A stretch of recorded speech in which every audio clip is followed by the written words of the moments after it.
사실 오늘 본문을 한 절 한 절씩 좀 나누어서 말씀드리고 싶었는데 오늘 조금 모았습니다. 모아서 전체적으로 한번 정리를 하고 말씀을 함께 나누고 싶었습니다. 예수님께서 산 위에 올라가셔서 말씀을 가르쳐 주신 이 말씀의 교훈을 우리는 산상수훈이다 그렇게 이야기합니다. 산상수훈이다. 이 산상수훈의 설교는 마태복음 5장 1절에서부터 7장 29절까지 계속돼요. 그래서 마태복음 8장 1절에 보면 예수께서 산에서 내려오시니 이제 이렇게 시작이 되는데 그 의미는 모든 설교를 끝내고 산으로 내려오셨다라는 이야기가 됩니다. 그래서 사실 산상수훈 설교는 마태복음 5장, 6장, 7장까지 전체가 산상수훈인데 내용이 참 길기도 하고 중요하기도 하고 그렇습니다. 그래서 그 산상수훈의 처음 서론적인 내용으로 8가지 복을 우리에게 말씀을 해 주셨는데 우리가 찬양으로도 불렀지만 그 8가지의 복, 도대체 이 복이 무엇이었던가라는 것을 지금까지 쭉 살펴보았고 오늘 이제 마지막 8번째 순서로 나오는 박해하는 것이 복이다라는 내용을 좀 함께 나누고 싶습니다. 처음에 제가 말씀을 드리면서 율법과 복음은 같은 것이다. 그죠? 율법과 복음은 같은 것이다. 하나님의 말씀이라는 차원에서 같은 것이다. 그런데 다르다. 왜 하나님의 같은 말씀인데 다른가?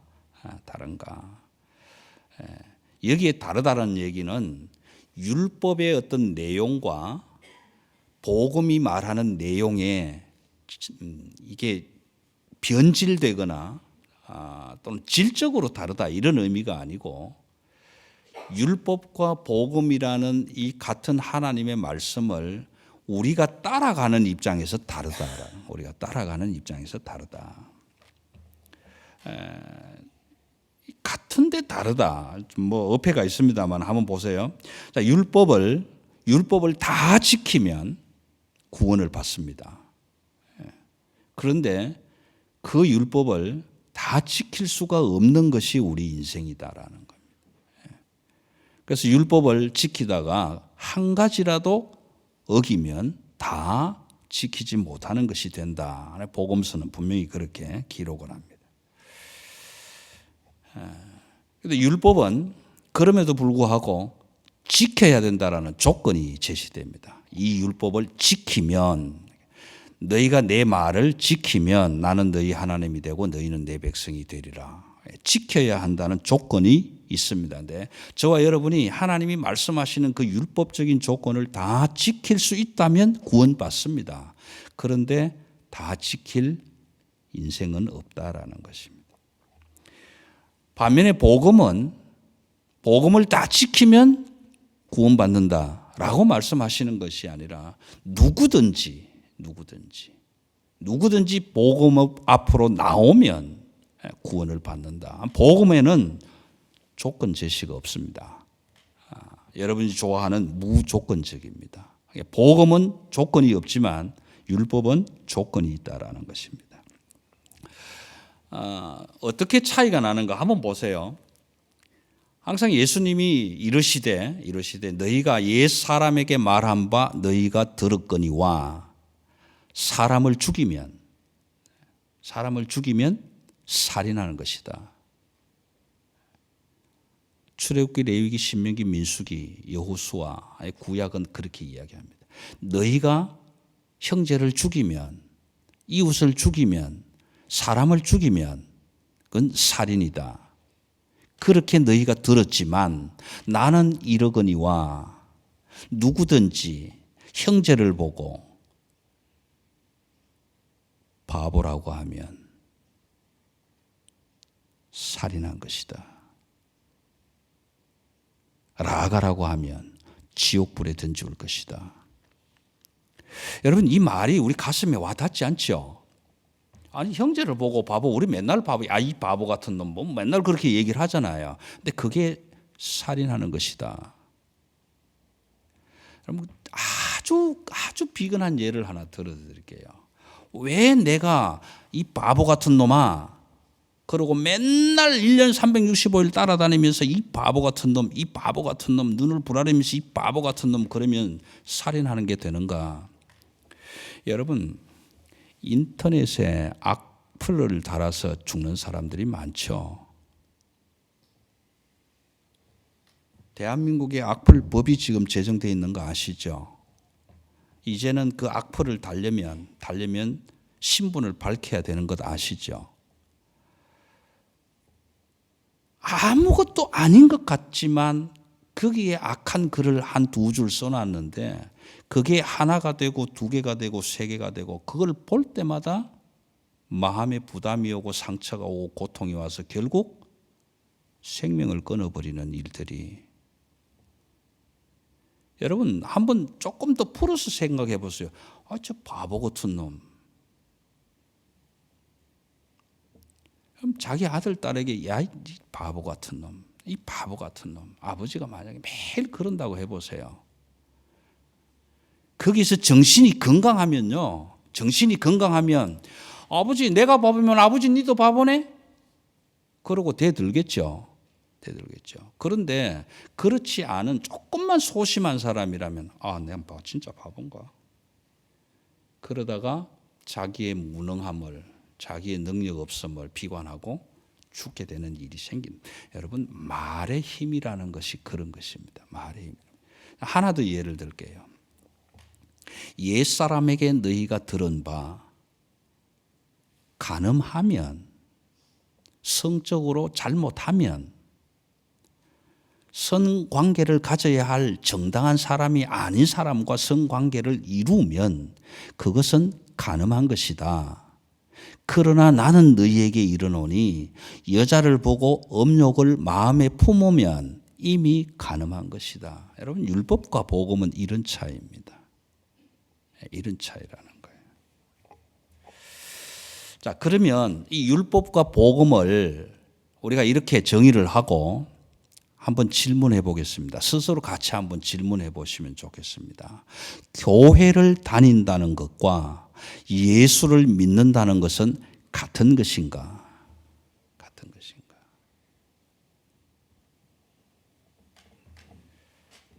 나 교회 다녀.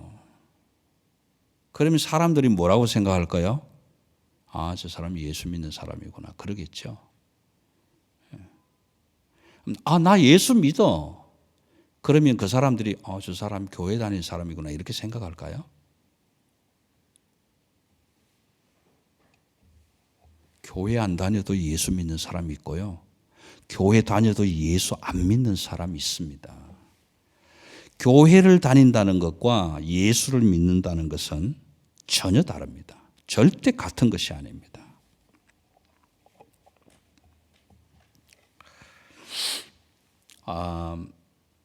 좀 마지막에 정리를 할 텐데 이런 이야기를 좀 제가 같이 좀 나눌게요. 초대교회 때 로마 제국 시대에 기독교가 박해를 받았다는 사실은 누구나 다 알잖아요. 그 중에 우리가 왕을 얘기하자면 네로가 있고, 네로 다음에 온 도미티안이라는 황제가 있고, 아주 가장 박해를 한 왕 중에 가장 심하게 박해한 왕이 누구냐 그러면 우리 도미티안이라고 얘기할 수 있겠죠. 도미티안이라고. 그 도미티안 황제 시대에 박해를 받은 시대에 기록된 책이 요한계시록입니다. 요한계시록인데 96년에서 93년에서 AD 93년에서 96년 어간에 기록된 책인데요. 도미티안이라는 사람이 황제가 됐습니다. 네로 뒤를 이어서 황제가 되었는데 이 도미티안은 자기가 신이라고 생각을 했어요. 신이라고. 그런데 그 이야기를 못했대요. 할 수가 없어서 못했어요. 그래서 한 10년 정도, 황제가 되고 한 10년 정도 흐른 뒤에 원로원들을 다 모아놓고 이렇게 얘기를 합니다. 내가 그동안 우리 원로원 여러분들에게 속인 것이 있습니다. 뭘 속였습니까? 이렇게. 사실 나는 사람이 아니고 신입니다. 여러분 이런 이야기를 했을 때 누가 제일 반대했을까요? 당연히 그리스도인들이겠죠. 아니 하나님이 유일하신 신인데 무슨 황제 당신이 신은 신이야. 반대했겠죠. 당연히. 그럼 반대한 그리스도인들은 어떻게 되었을까요? 당연히 핍박받겠죠. 그런데 이 그리스도인들의 반대 때문에 두려워서 황제가 그 이야기를 못하고 있다가 10년 정도 지난 뒤에 다시 원로원을 모아놓고 얘기합니다. 지금부터 나 도미티안 황제를 황제라고 부르지 말고 우리 주, 우리 하나님 도미티아누스여라고 불러라.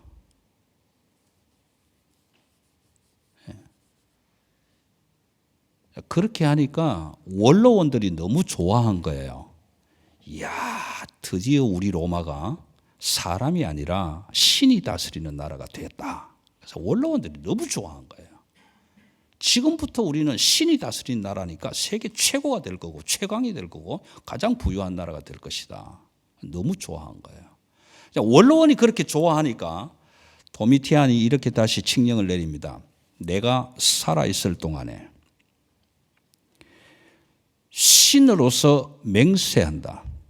모든 로마 제국에서 기독교인들은 반드시 멸절시키겠다. 멸절시키겠다. 그렇게 선포를 합니다. 여러분 그때부터 어떻게 됐을까요? 기독교인들은 줄초상이 나는 겁니다. 그냥 예수를 믿는다 무조건 잡아가는 거예요. 무조건 잡아가는 거예요. 일반 병사들도 예수 믿는 사람을 한 300명만 잡아오면 장군이 될 수 있는 기회도 주는 거예요. 그러니까 장군 되고 싶으면 잡아가는 거예요. 그렇게 잡아가는데 그 안에 예수 믿는 사람들만 있을까요? 어벙쩡 교회 다닌다고 한두 번 갔다가 잡혀오는 사람들도 있겠죠. 마치 대한민국의 삼천교육대에 불량배들을 잡아갈 때에 아무 잘못도 안 하고 주먹 한 번도 안 써봤는데 그냥 학교 다니다가 여기 나비 문신 하나 딱 집어넣는 그게 그냥 반팔 입고 나가다가 딱 너 이리 와 잡혀갖고 삼천교육대 가서 얼마나 고생하고 얼마나 사람 대접 못 받고 나온 사람들이 얼마나 많겠냐 말이에요. 똑같은 거예요. 무조건 잡아가는 거예요. 예수 믿는다 냄새만 나면 무조건 잡아가네. 자, 그렇게 되니까 동네방네에 예수 믿는 사람은 다 아는 거예요. 다 아는 거예요. 쟤는 목사래. 쟤는 목사래. 다 아는 거예요. 다 알면 잡혀가야 하죠. 무조건 잡혀가는 거예요. 무조건 잡혀. 이렇게 잡아가가지고 어디다 썼느냐 하면 다 말씀은 못 드리겠지만 히브리서 11장 한번 찾겠습니다. 히브리서 11장. 신약성경 히브리서 11장. 히브리서 11장. 제가 가진 책으로는 365쪽 정도 됩니다. 히브리서 11장.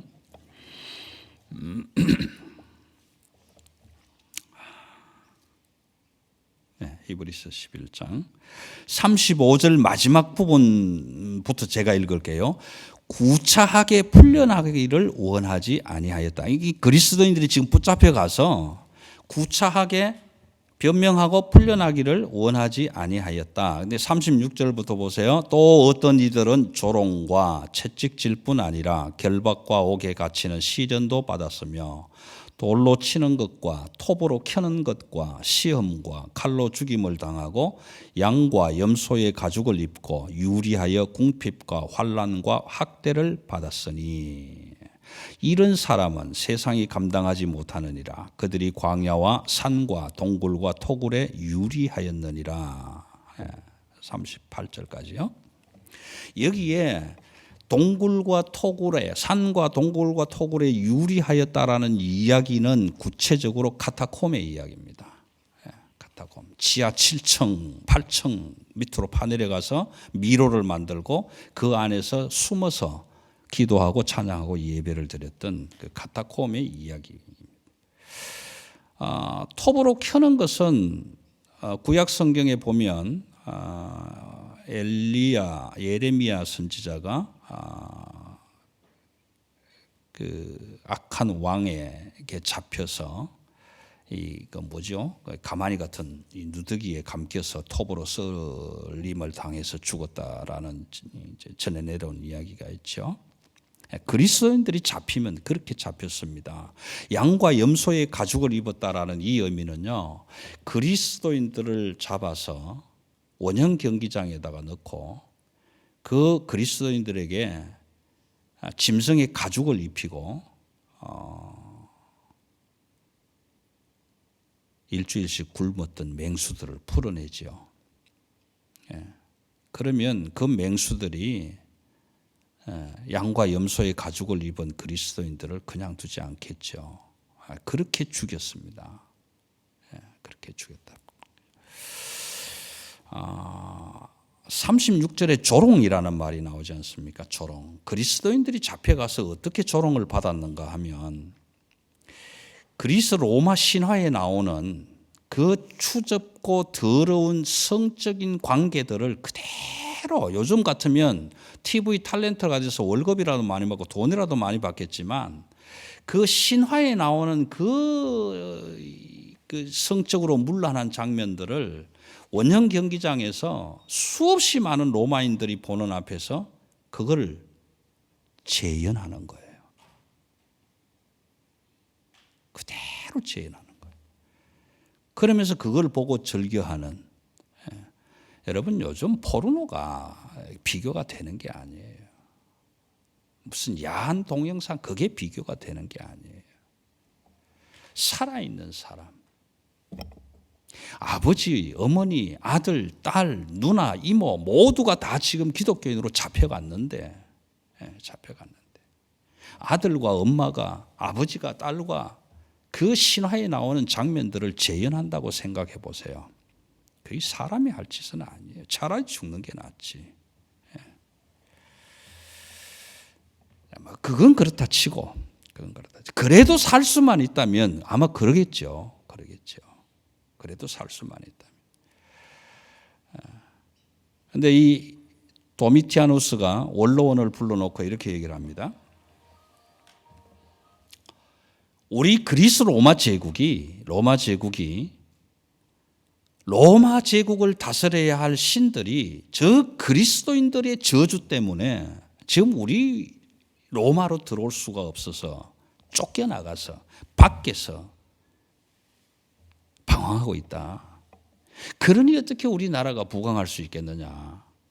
그래서 나 도미티아누스는 살아있는 동안에 우리 그리스 로마의 신들을 다시 복권시키겠다. 로마로 불러 들여오겠다라는 거예요. 그럼 어떻게 불러 들여올 것이냐.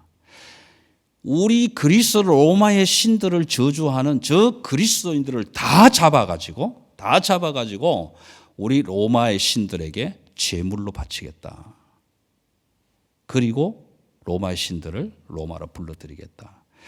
그렇게 선언을 하고 기독교인들을 잡아서 꽁꽁 묶어서 그 위에 유지를 바르고 기름을 바르고 긴 장대에 꼽아서 로마 제국으로 들어오는 입구 양길 옆으로 쫙 세워요. 가로수처럼. 그렇게 세워놓고 해가 빠지면 기름을 뿌린 그 기독교인의 몸뚱아리에 불을 붙여서 길을 밝힙니다. 횃불로 사는 겁니다. 그리고 온 원로원들과 도미티아누스 황제가 같이 나와서 뭐라고 외치느냐 하면 이렇게 외칩니다. 그리스 로마의 신들이시여, 당신들을 저주하는 모든 기독교인들을 잡아서 이렇게 길을 밝게 밝혀놓았으니 안심하고 제국으로 들어오셔서 우리를 지켜 주옵소서. 그렇게 해서 기독교인들을 잡아서 횃불로 사용하면서 길을 밝히고 그 밝은 길로 로마 제국의 신들을 들어오게 하는 이런 짓을 했단 말이에요. 이런 짓을. 그렇게 하면서 내가 살아있는 동안에 기독교인들은 반드시 멸절하리라. 그 다음부터는 기독교인들이 어떻게 될까요? 다 카타콤으로 숨어 들어갔잖아요. 다 숨어 들어가서 그래도 기도하고 찬양하고 예배하고 살 수 있었었는데 이 카타콤의 동굴에 들어가면 나올 수가 없으니 들어갈 수가 없잖아요. 그래서 결국은 기독교인들을 잡아서 그 자녀들을 앞에 불러와서 식사를 잘 대접을 하고 회유를 하고, 그렇게 해서 결국 그들이 카타콤의 동굴의 비밀을 누설하게 만들죠. 자, 그렇게 해서 다 이제 결국 마침내 카타콤이 전부 정복이 됩니다. 다 잡혀왔는데 와서 보니까 우리를 어떻게 알고, 그 동굴의 비밀을 어떻게 알고 우리를 잡았냐. 제가 불었어. 본이 장로고, 본이 목사고, 본이 집사고, 본이 성도고, 얼마나 배신감 느끼겠냐 말이에요. 그렇게 잡아들였단 말이에요. 다 잡아들인 거예요. 얼마나 착스럽게 그렇게 잡았는지 몰라요. 그럼에도 불구하고 또 한 가지는 뭐냐, 아직도 잡지 못한 그리스도인들을 향해서 우리 주 우리 하나님 도미티아누스여라고 부르지 않는 사람들이 있단 말이에요. 그때부터 뭘 하느냐 하면은 우리 주 우리 하나님 도미티아누스여라고 가이사는 신입니다라고 고백하고 말하는 자들에게, 그리고 사당에서 그 성전에서 템플에서 불을 밝히는 사람들에게 리벨루스라고 하는 정서를 주었어요. 정서, 서티피케이트를 주었습니다. 그런데 그리스도인들은 우리가 그렇잖아요.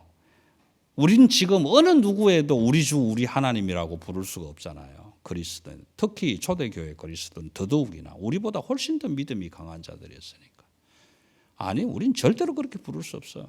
안 부르죠. 안 부르니까 리벨루스라는 정서가 없죠. 이 리벨루스라는 정서가 없으면 큰 한 가지 예를 든다면 매매 행위를 할 수가 없는, 경제 행위가 안 되는 겁니다. 라면을 하나 살려고 그래도 이 정서를 들고 가야 라면을 사야 되는데, 황제를 신이라고 부르지 않은 그리스도인들에게 누가 라면을 팔겠냐고. 정서도 없는데 팔다가 죽을 텐데. 그러니까 이 경제 행위가 이루어지지 않으니까 먹고 살 수가 없잖아요. 먹고 살 수. 그러니까 가서 마치 우리가 일본의 신사참배를 하듯이 나라가 살려면, 우리 민족이 살려면 그래도 어떡하냐, 우리가 거짓으로라도 신궁에 가서 참배를 해야지. 그렇게 해서 온 목사들이 있고, 죽어도 아니 나라가 망하면 하나님이 망하게 하실 거잖아. 죽어도 안 된다. 그렇게 해서 감옥에 들어가서 나온 사람들이 있잖아요. 그분들의 말에 따르면 그분들은 하나님이 보호하사 죽기 전에 8.15 해방이 오고 자기네들 옥에서 나왔단 말이에요. 그래서 신사참배 안 하고 옥살이 한 사람들은 나와가지고 어찌 저놈들하고 우상을 섬긴 놈들하고 어떻게 함께 목회를 하느냐, 함께 못한다. 그렇게 해서 교단이 분열된 것 아니에요? 똑같은 상황이란 말이에요. 이런 상황이 일어나는 거예요.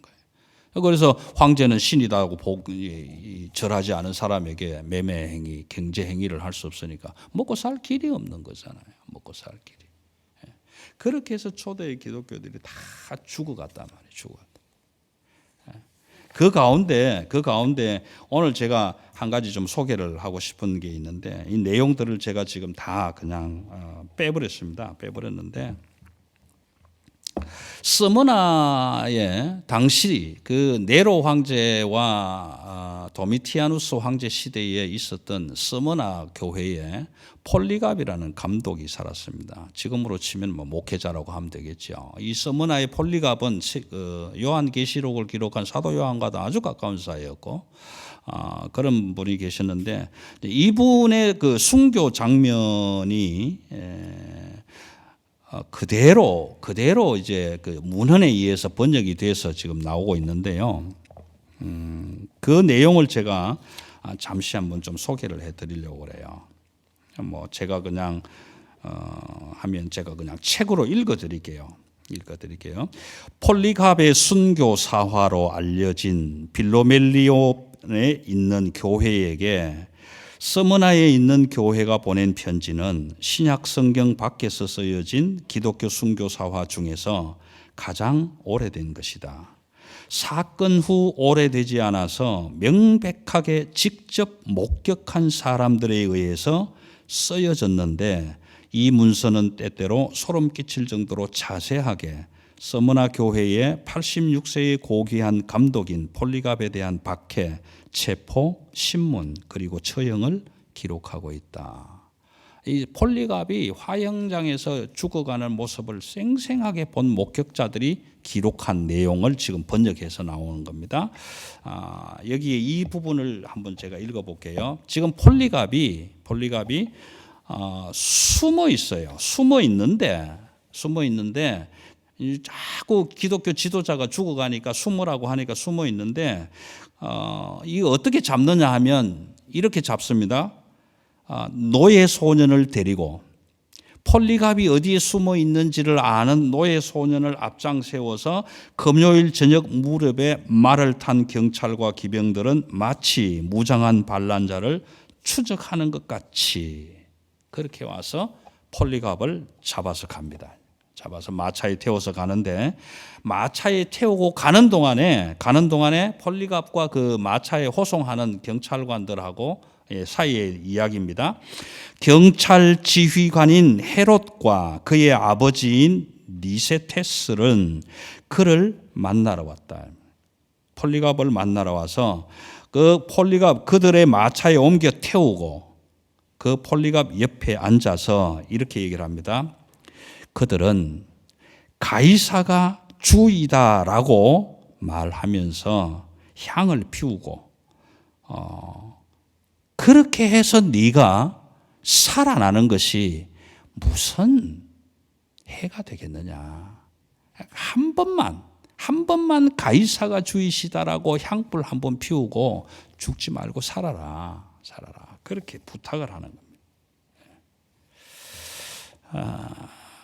그리고 계속해서 그 관리가 이제 잡혀와서 지금 그 콜로세움 그러니까 원형 경기장 안에 지금 그 화형장이 만들어져 있고 그 단 위에 올라가기 직전에 이렇게 얘기를 합니다. 관리가 계속해서 예수를 모른다고 무신론자들은 다 죽어야 된다고 한 번만 맹세해라. 그러면 내가 너를 석방할 것이다. 그리스도를 욕하라. 그렇게 종용을 하니까 폴리갑이 이렇게 대답했습니다. 폴리갑은 대답했습니다. 86년 동안 나는 그의 종이었습니다.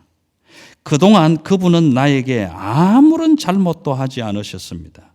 그런데 어떻게 내가 나를 구원하신 왕을 모독할 수 있겠습니까?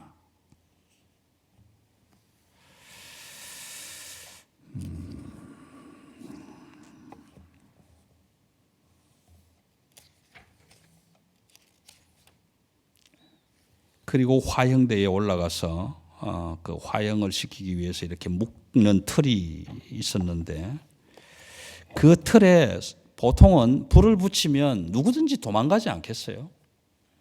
근데 그 도망가지 못하게 발과 손을 이렇게 양쪽으로 묶게 돼 있는데 그 손과 발을 묶는 사람을 향해서 이렇게 얘기를 합니다. 폴리갑이 나 손과 발을 안 묶었으면 좋겠다. 묶지 마라. 왜 그러냐? 내가 나를 사랑하고 나를 구원해 주신 86년 동안 한 번도 거짓으로 말하지 않으셨던 그분을 위해서 내가 기쁘게 죽는데 어떤 고난과 환난과 불이 나를 태워도 나는 도망하지 않을 것이다. 그래서 그 묶던 사람이 손과 발을 묶지를 않아요. 그리고 그대로 그 모습 그대로 불에 타서 화형을 당합니다.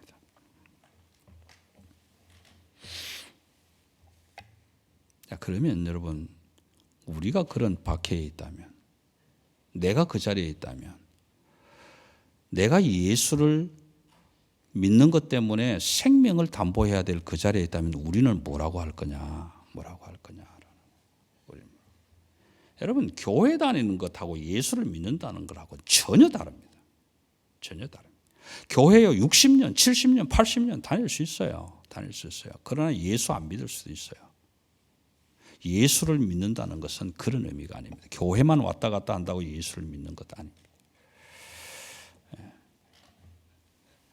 이제 말씀을 좀 마무리할게요. 다 말씀드리지는 못하겠지만 언제나 기회가 있으면 뭐 수련회 기간이나 이런 때에 제가 한번 다시 말씀을 드리고 싶은 때가 있는데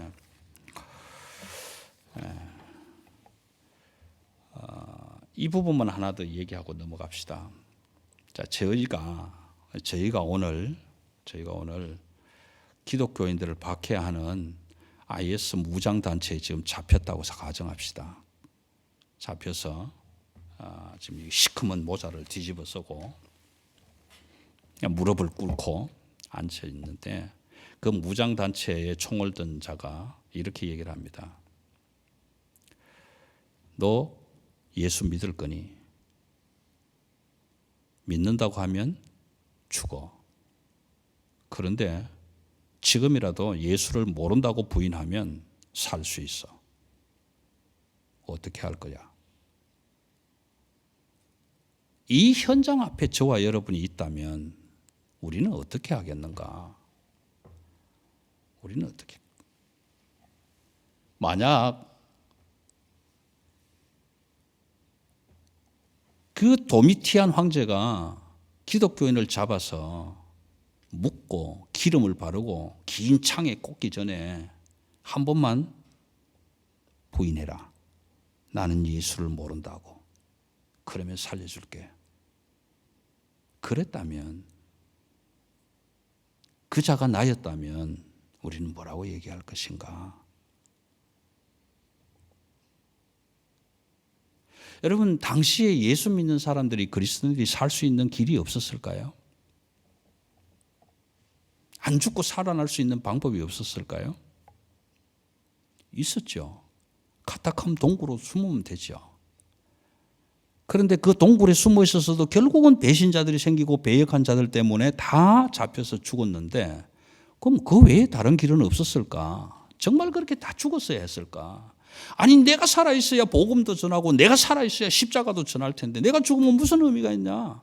그러니까 어떻게든 내가 살아야 되겠는데 살 수 있는 방법이 없었을까? 있었습니다. 도미티아누스여, 당신은 우리 주 우리 하나님입니다. 고백하면서 사는 거예요. 예수께서 잡히시던 날 밤에 뒤를 멀찍이 따라갔던 베드로처럼 난 그딴 놈 몰라. 그 새끼가 누군데? 아주 비천한 여종 앞에서 그렇게 해서 예수님을 따라다녔던 그 베드로가 그날 밤엔 왜 그랬는지 난 몰라. 침을 뱉고 저주를 하고 욕을 하면서 나는 모른다고. 여러분, 그렇게 하면 삽니다. 황제 앞에서 난 몰라 예수. 그딴 놈을 내가 어떻게 알아. 동네 사람들이 다 저놈은 예수 믿는 놈이다라고 할지라도 황제 앞에서 난 예수 모른다. 그딴 놈 누군지 모른다. 그게 무슨 복권 이름이냐? 그러면 살아요. 그 한마디만 하면 죽을 생명이 산다고요. 복권보다 더 큰 거지. 살 수 있는 길이 있었단 말이에요. 그런데 다 하나님을 기쁘시게 하기 원하셨던 그리스도인들은 다 죽어갔다. 다 죽어갔다. 여러분, 죄송하지만 오늘 주보 뒷장 광고 밑에 메모란을 좀 펼치시기 바랍니다.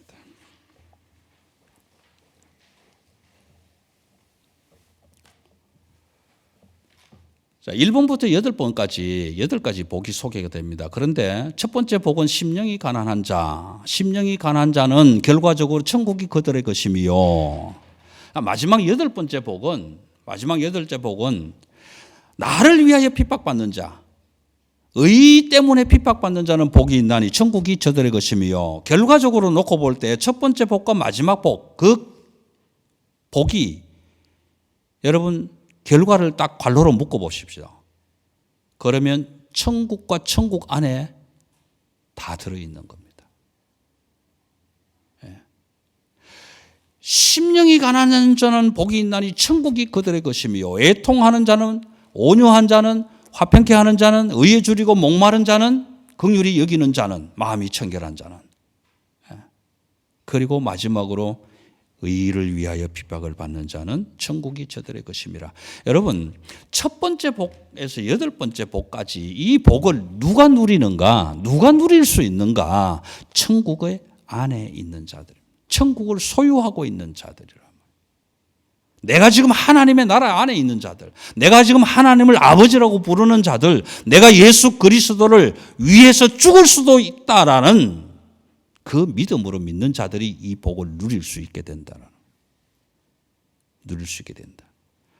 4절을 말씀드릴 때인가요? 의에 줄이고 목마른 자는 복이 있나니, 그때 당시에 의를 두 가지, 하나는 일로 하나는 존재로 말씀드렸는데, 오늘 왜 제가 그 말씀을 드렸냐 하면은 10절 말씀해 보십시오. 의를 위하여, 의를 위하여 핍박받는 자. 그리고 11절에 보면 나로 말미암아 너희를 욕하고 박해하는 자. 여러분 10절에 의를 위하여 할 때 의는 11절에서 나로 번역이 되십니다. 다시 말해서 하나님 때문에 박해를 받는 자는 복이 있다. 여기에 위하여라는 말은 두 개가 있는데요. 헬라어로 하나는 휘페르라는 말이 있는데, 그 말은 휘페르는 정말 무엇을 인하여 말미암아 이런 이야기고요. 여기에 쓰인 위하여는 헤네켄이라는 단어를, 새로운 단어를 쓰고 있는데, 이 헤네켄이라는 단어는 의 때문에 하나님 때문에 박해받는 자는 복이 있나니 저들이 천국을 가지고 소유한다. 그리고 11절에 나로 말미암아라고 했을 때 말미암아는 같은 헤네켄이라는 단어를 쓰면서 나 때문에 박해받는, 나 때문에 누가 너희를 욕하고 핍박하고 박해하는 자는 복이 있나니 기뻐하고 즐거워하라. 하늘에서 상이 큼이라. 여기 큼이라고 할 때는요, 충만이라는 뜻입니다. 충만. 어떤 충만? 이 충만이 어떤 거냐 하면, 컵에 여러분들은 물을 따를 때에 물이 찰랑하게 이렇게 포물선을 그리면서 가득 차기는 했는데 밑으로 넘쳐나지 않는 경우가 있죠.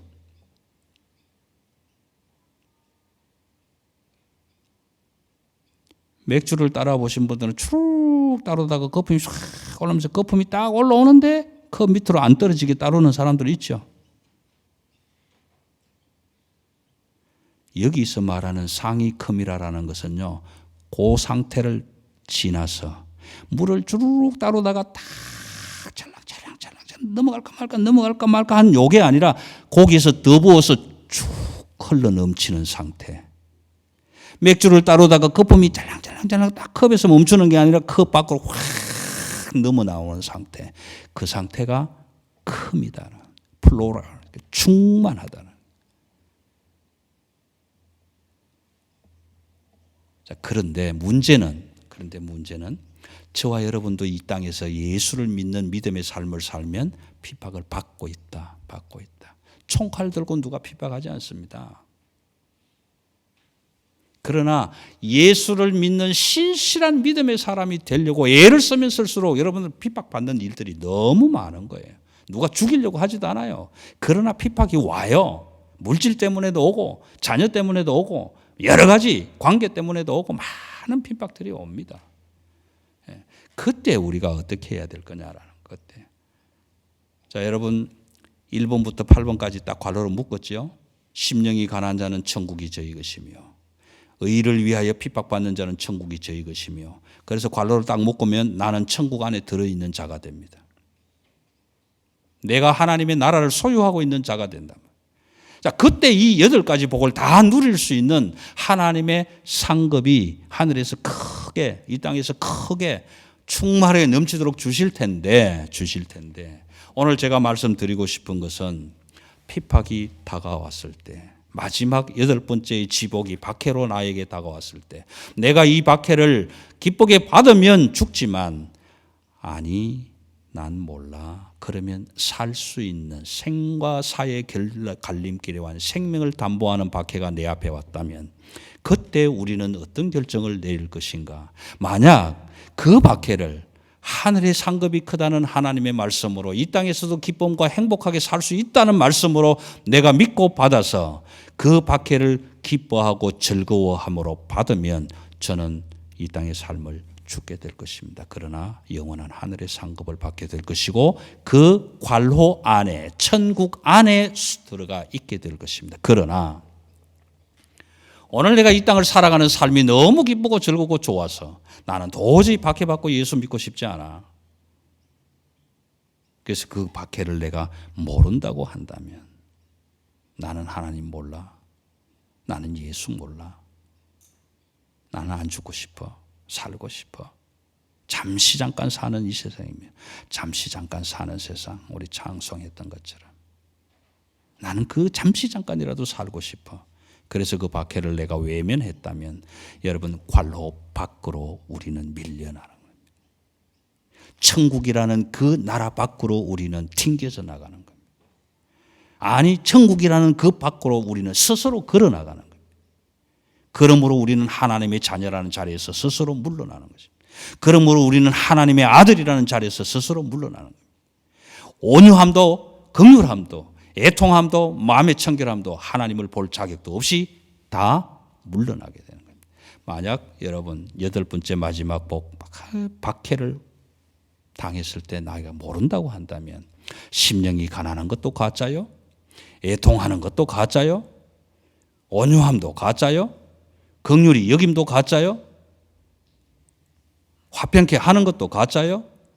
하나님 앞에서 내 마음이 청결했다는 말도 가짜요. 의를 위해서 핍박받고 줄이고 목말랐던 것도 하나님 앞에서는 거짓이 되어버렸네. 여러분 우리가 평안하고 우리가 행복하고 안락할 때는 진짜와 가짜가 구분이 안 됩니다. 나라가 평안할 때, 임금이 평안할 때는 충신과 간신이 구분되지 않아요. 그러나 전쟁이 일어나고 박해가 나고 생사를 걸어야 할 고통과 압박이 핍박이 다가오면 그때는 진짜와 가짜가 구별된다라는 거예요. 시커먼 바가지를 뒤집어 쓰고 무장단체가 총을 들고 너 죽을 거야 살 거야 라고 했을 때 진짜와 가짜는 구별된다라는 거예요. 여러분 오늘 우리는 예수를 믿는 믿음의 사람으로 산다고 하지만 여러분 밖에 나가시면 어느 누가 여러분들을 예수 믿는 사람이라고 봅니까? 성경도 안 들고 다니는데요. 교회 간다고 교회 모자 쓰고 다니는 것도 아니는데요. 누가 나를 보고 예수 믿는 사람이라고 할 것인가? 여러분 핍박받고 박해받고 내가 물질을 따른 것인가 하나님을 따를 것인가? 내가 이걸 따를 것인가 이걸 따를 것인가? 내가 악을 따를 것인가 선을 따를 것인가? 하나님 앞에서 나는 진짜가 가짜인가? 나는 참 그리스도인인가 아닌가? 그 구분을 어떻게 할 건가? 하나님은 어떻게 나를 진짜 그리스도인으로 보실 건가? 하나님은 어떻게 나를 가짜로 보고 계시는가? 그 평가 기준은 박해에 있는 겁니다. 핍박에 있는 겁니다. 핍박이 다가오고 박해가 다가왔을 때 오늘 히브리서 10장 38절에서 읽었던 것처럼 11장 38절에서 읽었던 톱으로 켜는 아픔을 당할지라도 나는 나를 구원하신 그 하나님 앞에서 기뻐하고 즐거워하겠다는 그 믿음이 하나님이 보시기에 신실하고 확실한 믿음의 사람이라고 인쳐주실 것이다. 여러분 교회를 오실 때 그냥 교회 들렁들렁 오신다고 생각하지 마세요. 내가 오늘 이 시간만큼은 하나님 앞에서 정면 대결하겠다. 독대하겠다. 내 마음이 한 주간 동안 하나님 앞에서 기뻤는지 즐거웠는지 정직했는지 올바랐는지. 오늘 아이들과 공부하면서 고린도전서 3장 17절의 말씀을 함께 나누었습니다. 누구든지 하나님의 성전을 더럽히면 하나님은 그 사람을 멸시하실 것이다. 하나님의 성전은 거룩하니 너희도 그러하리라. 여러분 하나님 앞에서 내가 내 마음 하나님의 성전이 된 내 마음을 죄로 더럽게 물들이고 정말 더러운 것으로 만들어 놓으면 내가 봐도 더럽지만 하나님이 나를 바라보실 때 네 속이 왜 그렇게 더럽냐? 근데 내 마음을 깨끗하게 다듬고 깨끗하고 정갈하게 갈무리하면 하나님이 내 마음을 보시고 네 마음은 왜 그렇게 깨끗하냐? 여러분 하나님이 내 마음을 더럽게 보시고 내 마음을 깨끗하게 보시는 기준은 어디에 있는가? 내가 내 마음을 더럽게 하면 하나님은 내 마음을 더럽다고 하시죠?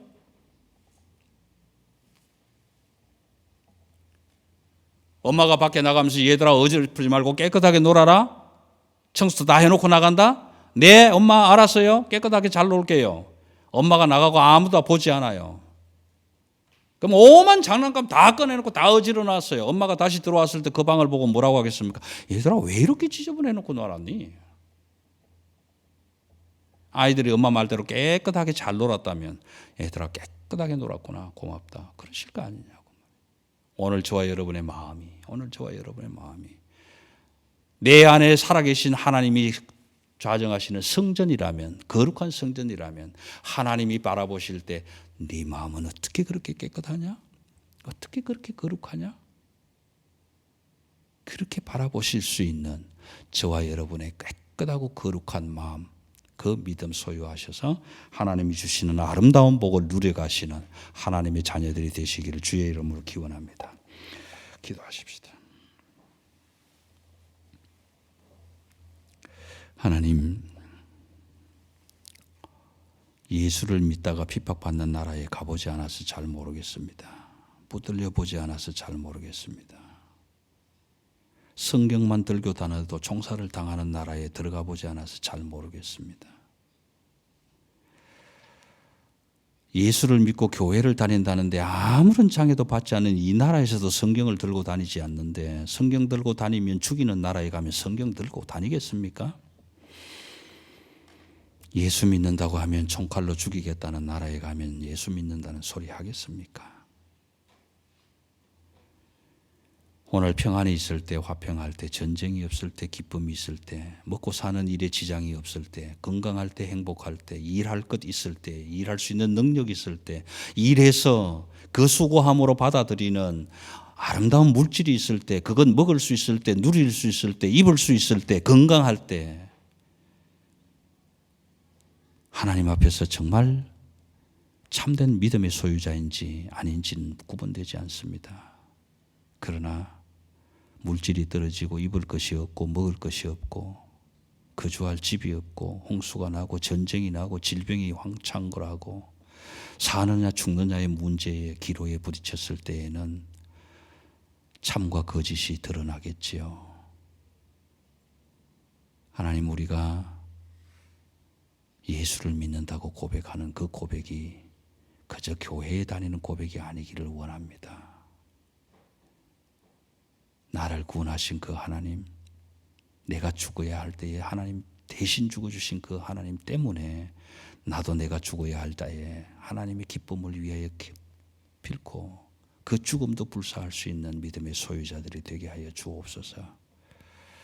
그래서 하나님, 우리를 부르시는 그날, 얼마 남지 않은 그날에 하나님 앞에 섰을 때에 내 마음이 어떻게 그렇게 깨끗하고 정직하고 거룩하냐고 하나님이 기뻐하시는 우리 모든 믿음의 자녀들이 될 수 있도록 말씀으로 든든히 세워 주시옵소서. 감사를 드리며 우리 주 예수 그리스도의 이름으로 기도드리옵나이다. 아멘.